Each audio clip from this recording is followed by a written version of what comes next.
Prezados irmãos de doutrina espírita, mais uma vez estamos voltando à presença de vocês, dando complemento à biografia do Dr. Adolfo Bezerra de Menezes. Na primeira, trouxemos a sua biografia do berço até a faculdade. A segunda, a sua vida como médico. E hoje nós vamos trazer a sua vida política, jornalista, escritor e espírita.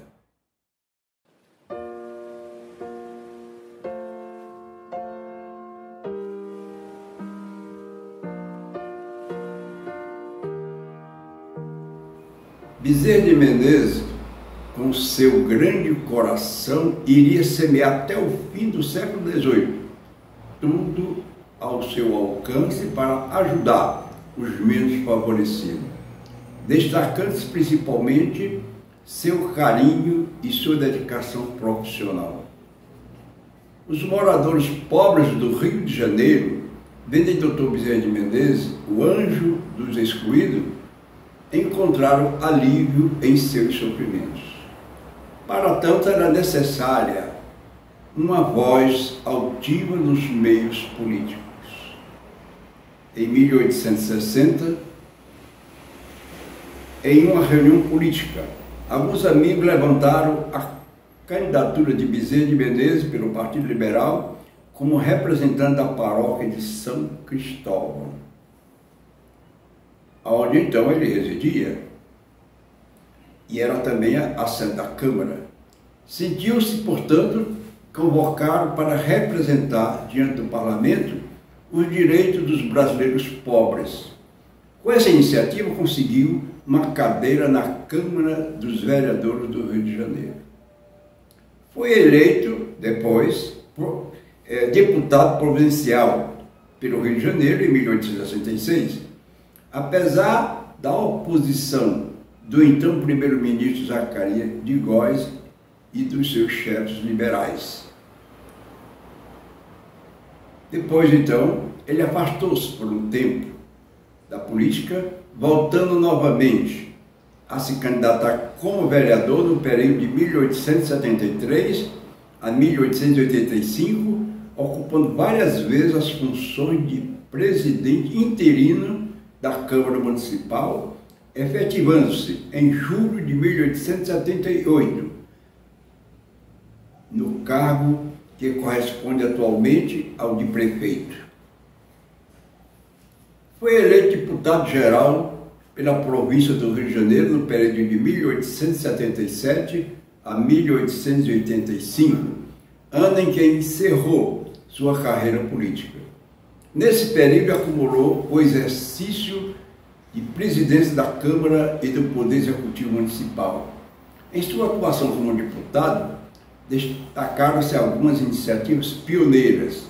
Buscou, por meio de projeto de lei regulamentar, o trabalho doméstico, visando conceder a essa categoria o aviso prévio de 30 dias.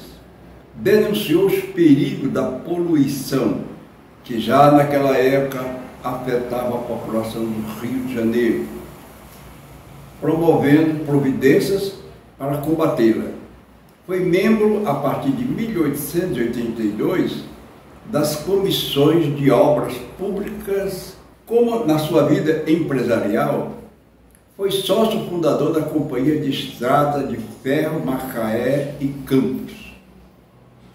Em 1870, empenhou-se na construção da Estrada de Ferro Santo Antônio de Pádua, pretendendo estendê-la até o Rio Doce, projeto que não conseguiu concretizar. Em 1862, foi um dos diretores da Companhia Arquitetônica de Vila Isabel, fundada em outubro de 1873 por João Batista Viana, depois Barão do Monte, para empreender a urbanização do bairro de Vila Isabel. Em 1865, foi presidente da Companhia Ferro Carril de São Cristóvão, período em que os trilhos da empresa alcançavam os bairros do Caju e da Tijuca. Sua vida como escritor produziu várias obras. Entre elas, ele escreveu 8 livros e 69 artigos. Esses artigos publicados aos domingos no jornal O País.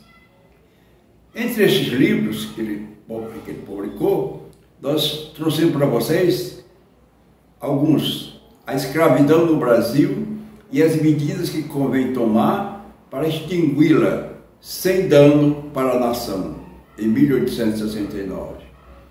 Onde não só defendeu a liberdade dos escravos, mas também a inserção e adaptação dos mesmos na sociedade por meio da educação. Escreveu também outras obras, como A Casa Assombrada, A Loucura sobre o Novo Prisma, A Doutrina Espírita como Filosofia Teogônica, Casamento e Mortalha, Pérola Negra, Lázaro o Leproso, Os Carneiros e Pernúcio, História de um Sonho e Evangelho do Futuro.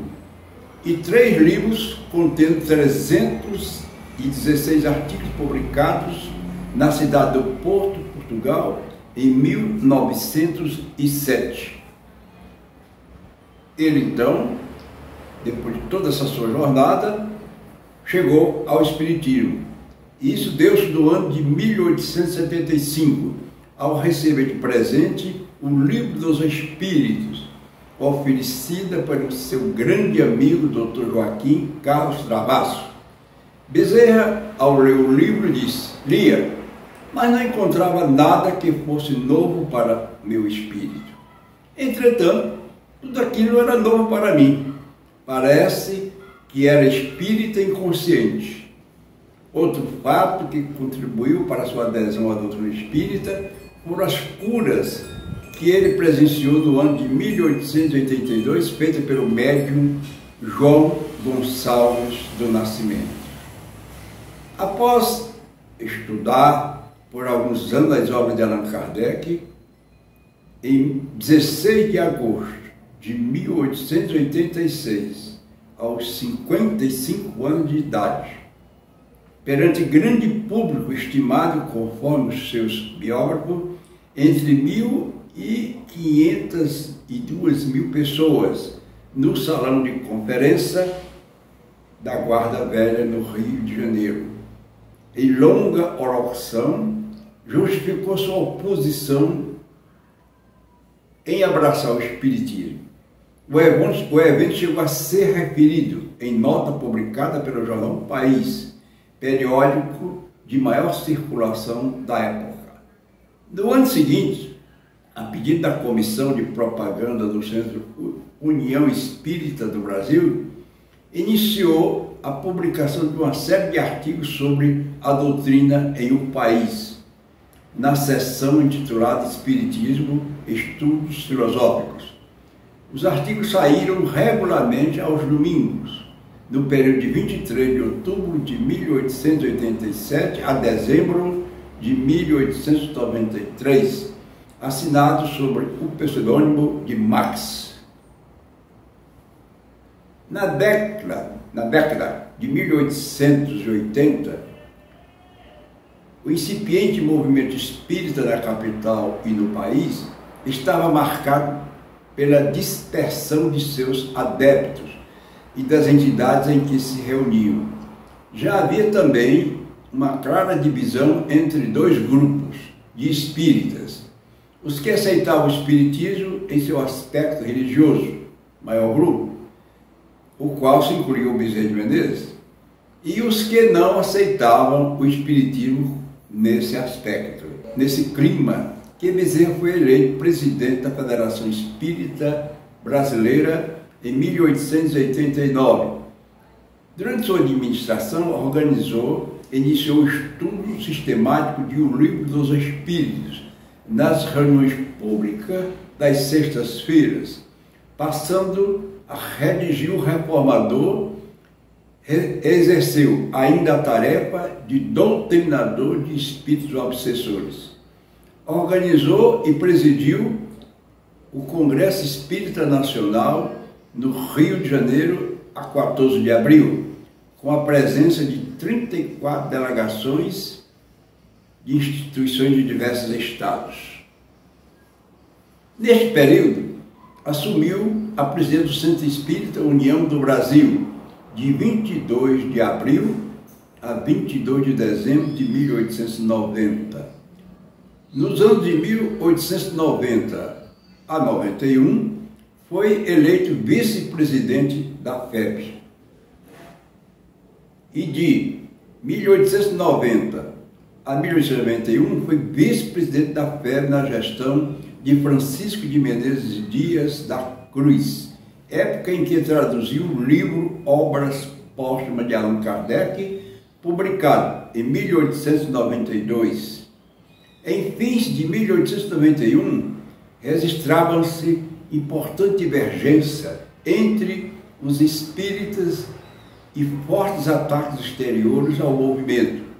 Bezerra de Menezes afastou-se por algum tempo, continuando a frequentar as reuniões do grupo Ismael e a redação dos artigos semanais em O País, que encerrou no final de 1893. Aprofundando-se as discórdias na instituição, foi convidado em 1895 a reassumir a presidência da FEB, eleito em 3 de agosto desse ano, função que exerceu até a data do seu falecimento, em 11 de abril de 1900. Bezerra de Menezes sofreu um ataque, um aneurisma, e perdeu todos os movimentos do seu corpo, ficou só bolindo com os olhos e a cabeça. E como tal, ele foi colocado numa cama em sua casa, recebendo ajuda de muitas pessoas que vinham visitá-lo, pessoas da sociedade do Rio de Janeiro, e colocavam debaixo do travesseiro as suas contribuições, que eram resgatadas à noite pela sua esposa para comprar alimentos e remédios. E também a classe pobre dos morros do Rio de Janeiro vinham visitá-lo. Colocaram um banquinho ao lado da sua cama e aquela fila, cada um entrava, sentava-se, olhava para o Bezerra, ele olhava também, e a pessoa levantava-se, porque não podia, era muita gente, não podia passar muito tempo. Quando ele desencarnou, prepararam o seu enterro. E ele, claro, foi transportado pelos pobres do Rio de Janeiro no ombro, no seu caixão. Antes de ir para o cemitério, ele foi levado para uma igreja a fazerem aquela turma que era católica e que venerava o Bezerra, uma missa de corpo presente. E então o padre já estava iniciando o seu sermão naquela hora de corpo presente, quando recebeu um bilhete do bispo dizendo que ele parasse com tudo, porque ali naquela igreja não se fazia missa para o Satanás, para o cão. Então os católicos da igreja se revoltaram e todos saíram junto acompanhando o cortejo até o cemitério. E antes de sepultar o seu corpo, eles fizeram toda uma missa de corpo presente antes de sepultar o corpo do querido companheiro Bezerra de Menezes. Então, estou só registrando para vocês verem quando no mundo as pessoas que passam pelo mundo constroem obras maravilhosas, sempre serão lembrados, eternamente lembrados. Que Jesus nos abençoe hoje e sempre.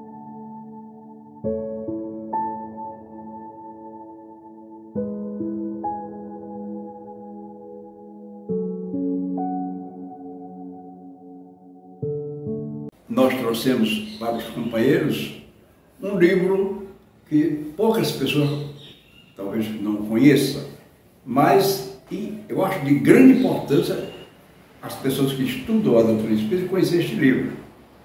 A verdade revelada por Allan Kardec. Este livro é de Alain e Gisele. Ele procura mostrar que muitos assuntos, muitas respostas dos espíritos, às vezes Allan Kardec não poderia colocar assuntos de alto nível, porque era ao início da doutrina, e como as pessoas que iam estudar a doutrina espírita não tinham preparo suficiente para diferenciar aquelas respostas e perguntas, ele deixou para poder, lá na frente, trazer referência a esses assuntos, que ele fez durante toda a publicação da Revista Espírita. Isso no período já do livro A Gênese. Então, meus queridos irmãos e amigos, queremos agradecer a todos vocês